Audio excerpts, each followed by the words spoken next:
Накануне Дня пожилых людей представители администрации, а также специалисты пенсионного фонда, многофункционального центра Центральной городской больницы выехали в Туяляс, чтобы пообщаться с местными жителями и узнать, как сегодня живет поселок.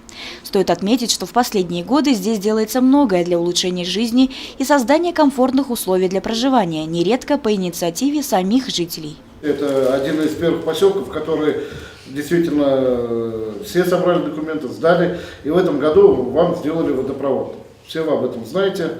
Значит, теперь потери воды нету такой большой, то есть насос так много не работает, потребление, значит, электричества убавилось, то есть там есть и действительно многие, значит, экономические показатели, которые действительно благоприятно сказались именно как на вашем поселке. Также в рамках реализации программы поддержки местных инициатив в поселке скоро начнет действовать фельдшерско-акушерский пункт. Ильфат Сафин подробно остановился и на тех работах, которые ведутся в самом городе.